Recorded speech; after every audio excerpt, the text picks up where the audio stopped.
These are the stories of how history's most important music scenes influence our culture and change the way we live. Under the Influence. In the beginning, there was New York City. As poet Walt Whitman once said, there's no place like it, no place with an atom of its glory, pride, and exultancy. It lays its hand upon a man's bowels. He grows drunk with ecstasy. He grows young and full of glory. He feels that he can never die. Forever known as the breeding ground for artists, musicians, and avant-garde, New York has been the birthplace of numerous local scenes that went on to capture global audiences and spawn entire genres. You see, the city that never sleeps also never stops changing.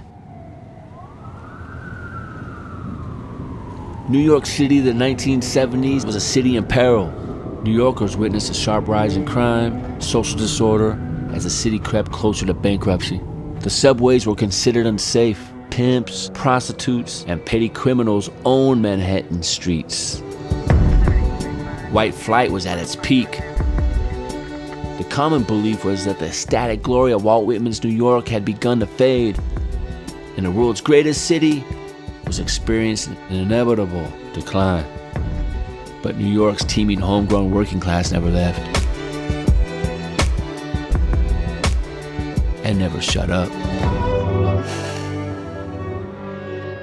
This next band is the crucial band from New York, Agnostic. Run! I used to go watch a band. I say, I could do that. I could do it better. I could do it louder, faster. And that's how I evolved into playing the way I play. I don't want to sound gauche or anything like that, but I was practically the only punk rocker from New York City, not from Queens or Brooklyn or whatever, because a lot of people were bridging tunnel. I kind of like left the old punk rockers in the past, but they didn't want to make the jump, you know what I mean? We would shave our heads, getting tattoos. We were doing this all in my kitchen. My mother, my grandmother would come in with bowls of spaghetti and macaroni, feed all my friends, and everybody would stay in my house, all the bands would stay there. We were the first national skinhead band, fully tattooed, to run around the country. We were like rebels, really. We just wanted to go out and have a little fun. I mean, we get stopped thinking we're a cult, thinking we were anarchists. They didn't know what to think of us. We're from New York. We don't give a shit, you know? New York hardcore has always been a family affair.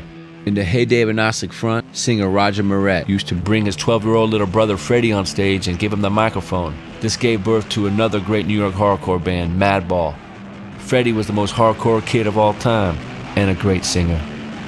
Meanwhile, DC bands like Bad Brains and Minor Threat brought political consciousness and positive lyrics to Lower East Side venues like A7 and CBGB's, laying the foundation of New York's own brand of hardcore.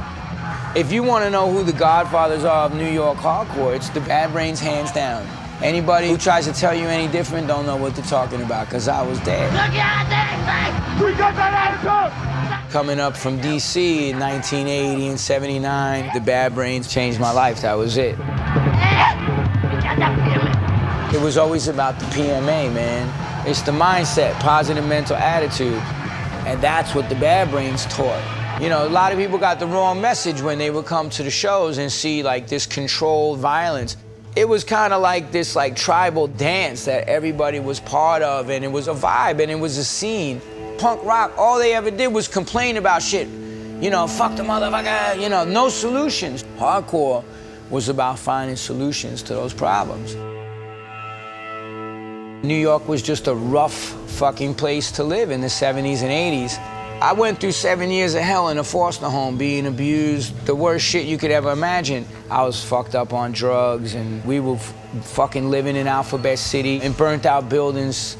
Basically, was out on the streets for a number of years. I got incarcerated. You know, jails and prisons and fucking people dying all around me, and I just wanted a way out. What I did was take what I learned from Bad Brains, you know, spirituality, not religion, and brought all that in and filtered it back out through the music. We kind of like were the fishermen to pull those kind of souls in that were just fucking damaged. You didn't have to get high and get fucked up to be part of that. I don't call myself straight edge, but I am. Being vegetarian and then going to the Krishna temple and reading books on philosophy, it's not corny to try to dig into your mind and your soul and find out what the fuck we're doing in this material world. That's not corny shit. Hardcore is about a spirit, man. These people go on to do other amazing things because they got the PMA, they have the mindset. But look at Ditto. Look at these guys that have created new avenues of expression and have new careers in other areas that came out of the hardcore movement, you know? That mentality was right. I know it was, the old hardcore mentality. For me, it was correct. We're here an edit of a movie called Man Down with Shia LaBeouf and Gary Oldman, Kate Mara, Jai Courtney, and Clifton Collins. This is the 6th movie in 8 years, pretty fast, Ramon style. I grew up in Astoria, Queens. My father was a typewriter mechanic. My father's making me take the token booth clerk test. I'm like, damn, really? Freaking token booth, man, that's gonna suck, you know? Me and my friends rehearsing in the Ravenswood projects, but you didn't dream that you would ever be successful. What, you need a record company? Give me a break. What I think was so exciting for me, you were trying really hard to do something, and that's it, you know? And I don't know where it was going to lead me, but I just want to do something. So part of me doesn't let go of that, you know? It's something you carry with you.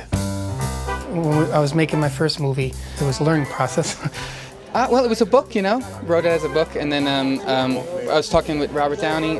We know each other from just roaming around New York, you know? And he was like, let's make a movie. It was like, okay, let's go make a movie. So we kind of ended up doing it, so it's very weird. So with movies, it was very much like hardcore. Ties in its own weird way. Ditto and I were good friends. We did a lot of photos together and we hung out a lot together. Ditto was very photogenic. I used to be involved in the New York hardcore scene and photographed a lot of bands through the years. Bands would see me with the camera in hand and ask me if they could have pictures, and I said yes. Sick of it all, they're definitely the funnest band to hang out with. Murphy's Law, they were always known for beer and fun. Agnostic Front, good friends of mine. Here's a picture of Vinny Stigma doing a split, not even phasing him. This cover was great because there were so many people in it. Gorilla Biscuits are playing. There's a singer from Warzone, Ray B's right there. Ray Capo, singer of Youth of Today right there. It's not like I was selling these pictures for anything. Just give them to my friends so their records could come out. Now they're iconic images. Got hit by a cab after shooting a show and broke my femur bone. All these bands associated with New York hardcore put together some benefit shows for me, played for free to help me out because I had no insurance. That is family.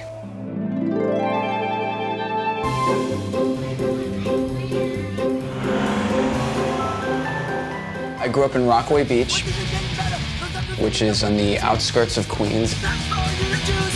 We were coming from like mostly working class families. We weren't street kids. I wasn't tough. I wasn't like gonna hang out on the Lower East Side taking drugs at night. Youth Today provided some sort of way to be about the music and about the message, and I related to that.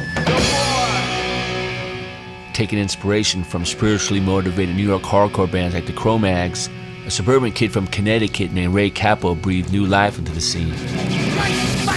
And again, redefined the boundaries of the still burgeoning movement for an entire generation of music fans. Take me. I met the Youth of Today cats after a Gilman Street show at Berkeley, California. We went up the street to the donut shop that all the punks hung out at, and I was like, Ray, you guys want a donut? It's on me. And Ray said, nah, man, I don't consume donuts. I'm vegan. And I said, no, they're donuts. They're vegetarian. I'm not vegetarian, I'm vegan. And I never heard that word before. New York hardcore kids were on some next level shit.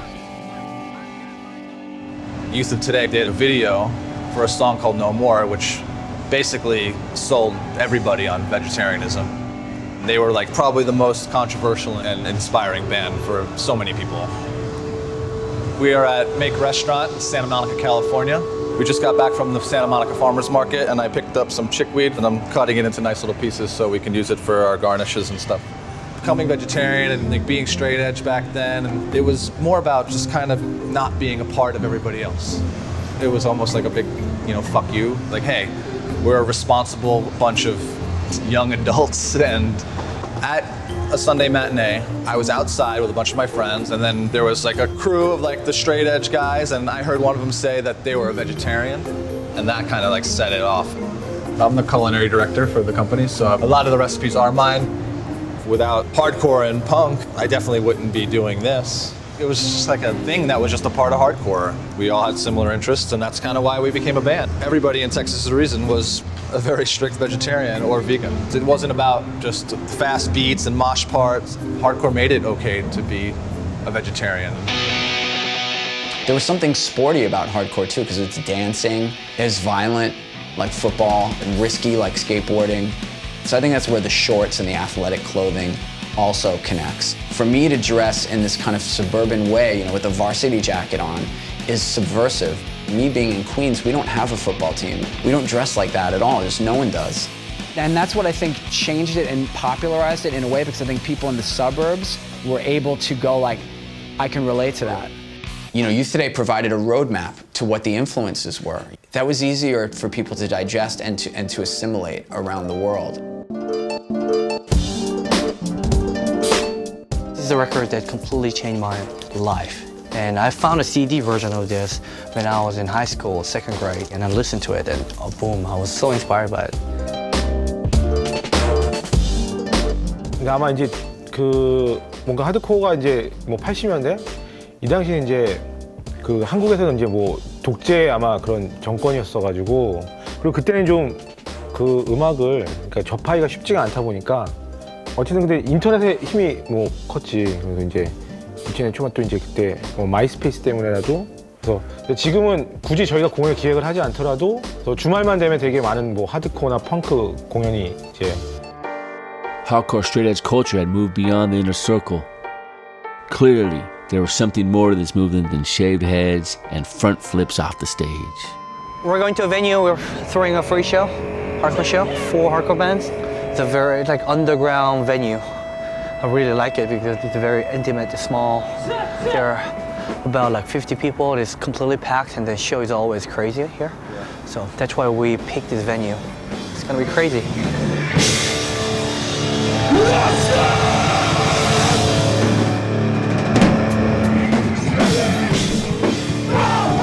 굉장히 많아요. 대한민국에도 정말 멋진 하드코어 밴드들이 많아서 그 사람들이랑 이렇게 같이 함께 할 수 있다는 건 저희한테 영광인 것 같습니다.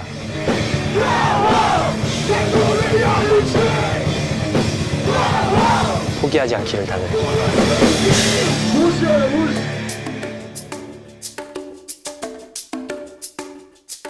Especially in Korea and in Eastern culture in general, there's this pressure from society that conformity drives everything. Conformity solves a lot of problems. It was true. So Korea got split between North and South. So after that, Korea was the poorest country in the world. Korea grew a lot from basically nothing. But now we have all this prosperity in Korea. We're still trying to hold on to this idea of conformity, and that's creating a lot of problems between old ideology and new ideologies. If you deviate from the established path, then you're basically doomed. And there's pressures from the society. And then there's system overload. We're basically #1 suicide rate. And then they're mostly high school students as well, because they just couldn't keep up with the pressure.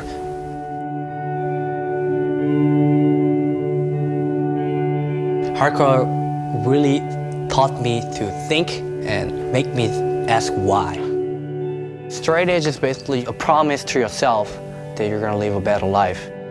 It's all about the open minds and clear hearts. It is directly related to the concept of PMA, positive mental attitude.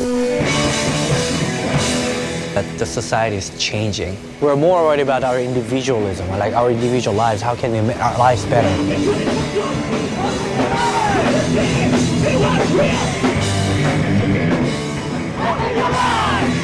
This hardcore music enables a lot of young people, young newcomers to follow their dream. So it's a big change in Korean society. Things are moving into the right direction. We've known the Geeks from South Korea forever. They have like their own scene in Korea. It's insane, you know? We just played South Korea a couple months ago and it was gnarly.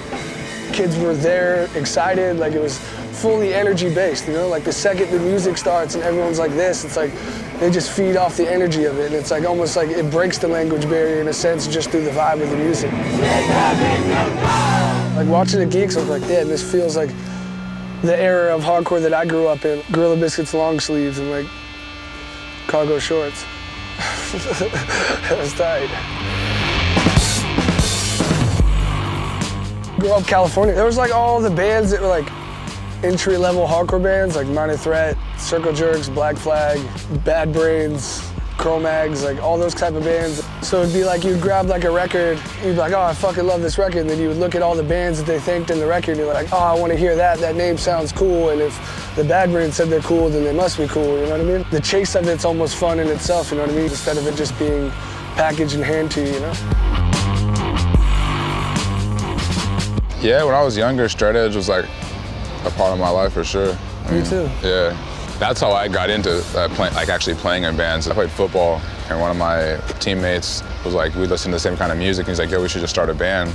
And so we did. Bands like Die Hard Youth were playing shows in my hometown, and they were like a hardcore band that was heavily influenced by like the positive youth and like youth crew movement, New York bands and shit. They're the ones that kind of sunned us and put us onto that stuff and the DIY kind of ethic and showed us how to maneuver through that.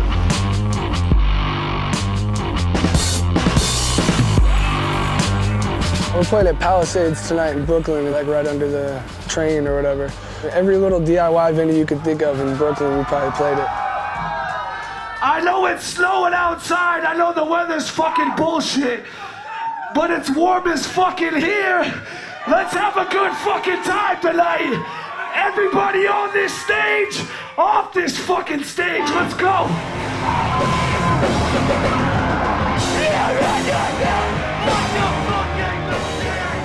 The only person who's gonna work as hard for yourself is yourself. Punk and hardcore has for sure taught me that. You can create your own lane and do things the way you want. Being yourself will get you further than trying to do what someone else is telling you to do. I didn't go to college, I went to South Korea, you know what I mean?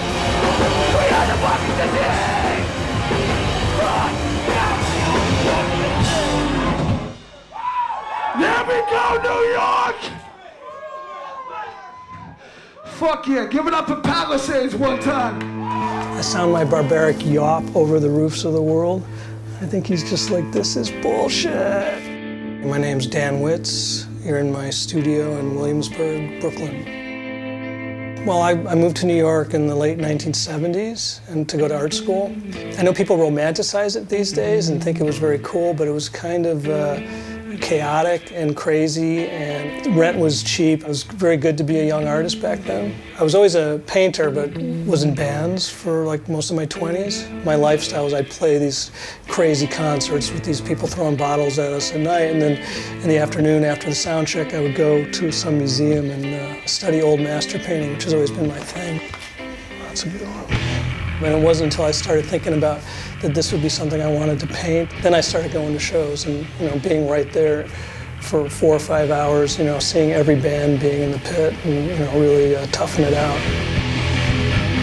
The mosh pit paintings I'm doing now, these large group kind of, crazy, chaotic compositions, what I really respond to are the sort of large Baroque, multi-figure sort of Christian iconography paintings. It usually be like the Romans attacking some village and sacking and raping and pillaging and all that. Chaos is what I'm looking for sure. Which is why I stick with the older bands, Agnostic Front, Vision of Disorder, stuff like that, because I know that they're reliably going to be doing their ultra-violence. They're fucking intense, man. They're insane, and they're also big and dangerous, and, it's for real. They go into like a feral state, because I'll be up against them, and I'll look in their eyes, and they're just not even there. They're cracked open for a second. You leave your body. And that's what I love about going to these things and photographing. I will leave my body for 3 hours, you know, what's better than that? You know, all sort of blends into this massive barbaric yawp, which is really the whole point of this whole, you know, exercise. You know, that's my philosophy right there, yawp. Yeah, I always wonder why New York. There's an anxiety about living here. There's a pressure and a kind of energy to your insecurity that I think is where all that art comes from. New York City, the boroughs, Long Island, New Jersey, all have their own hardcore traditions that stem directly from A7 and CBGBs. You're never gonna have Agnostic Front and Madball ever again, and that's why it's important that they're still a band, because like they're capturing this time and a place. Hardcore moved out to the burbs just like people who lived in New York City did. We are from Long Island. But that being said, I absolutely consider ourselves a New York hardcore band because I'm now a resident in the city for 10 years. What's up? We're Incendiary from Greenpoint. How's it going? Never in a million years would I expect to still be doing this. Right. Ever. I mean, it's something that it always sticks with you. Like whether or not I'm still going to shows or still playing shows, I'm still going to be a hardcore kid.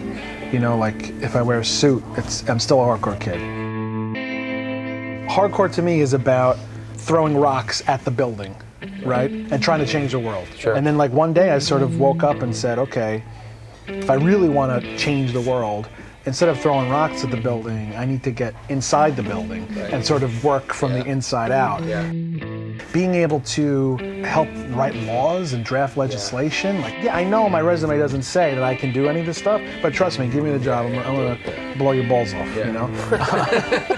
You know, that hardcore spirit. The mayor of New York City, Bill de Blasio. Nausea and all these bands, they're not singing about Dungeons and Dragons, you know? They were singing about like Ronald Reagan. Families are the fabric of our city. All families deserve respect, and that's what we're noting today.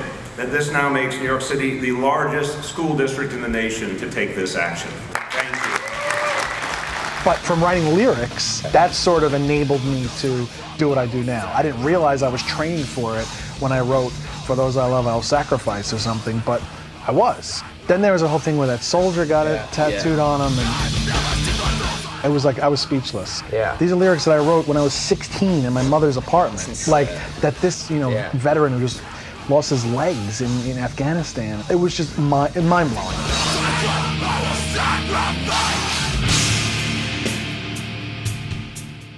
Philosophy of New York hardcore lives on in the DNA of a new generation of artists. They see no problem experimenting on the edges of the subculture and beyond.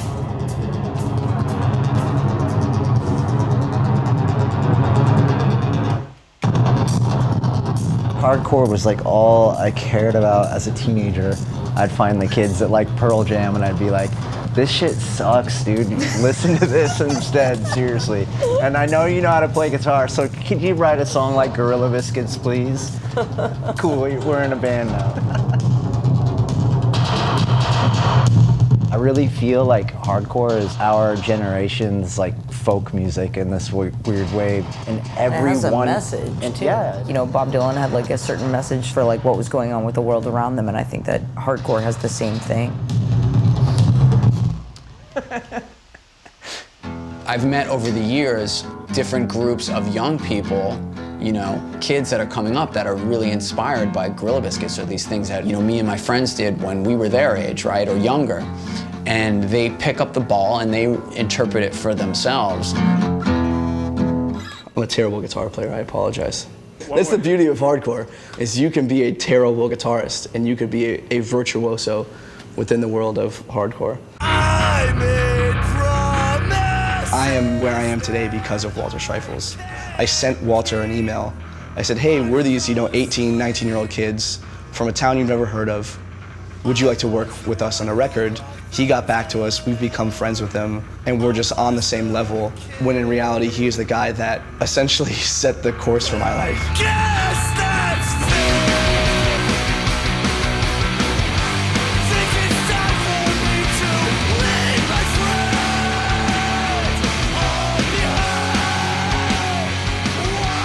If you look at New York hardcore in 1980 to 1990, it didn't matter if we sounded like the bands that we've always looked up to. It was, more about finding ways to adapt it to 21st century music. And this is how we're going to do it. I think that's really hardcore in a nutshell. It's the most like anti-rule following society. And I think that's why it's still relevant. I'll be you and you'll be me. I'll be you and you'll be me. In our secret society. I love that track. That's Secret Society by Title Fight.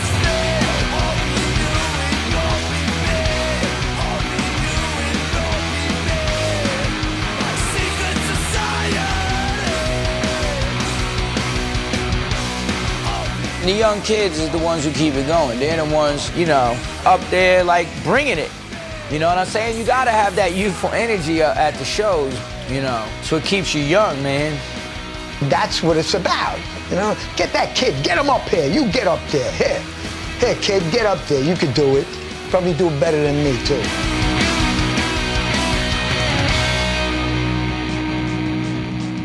Agnostic Front, Cro-Mags, Crumbsuckers, Kraut, Leeway, Murphy's Law, Nausea, Reagan Youth, Sheer Terror, Sick of It All, Underdog, Warzone, Youth of Today, Burn, Biohazard, Shelter, Ludacris, YDL, Scarhead, Iceman, Rest in Pieces, Straight Ahead, New York Hoods, Kill Your Idols, Absolution, Major Conflict, 108, Judge, Killing Time, Madball, Marauder, Breakdown, Side by Side, Beastie Boys, Heart Attack, Super Touch, Bold, Crown of Thorns, Maximum Penalty, H2O, and Gorilla Biscuits.